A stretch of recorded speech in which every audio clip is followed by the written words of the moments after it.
Arkadaşlar o kadar güzel bir hava var ki bir de şey var. Portakal çiçeklerinin kokusu var. Gerçekten keşke sizinle onları da paylaşabilsem. Mis gibi o kokuyu.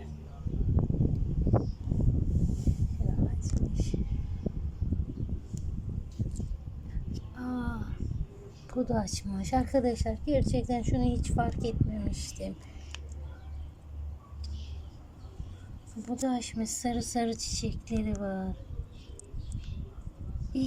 Tomurcukları da var. Bakar mısınız?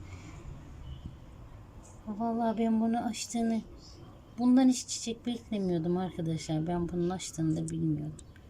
Bunlar açabilir diye düşünüyordum. Bunlarda bir çiçek olur diye düşünüyordum da. Bunu düşünmüyordum. Bakın bu da tomurcuk. Bunda da tomurcuk var.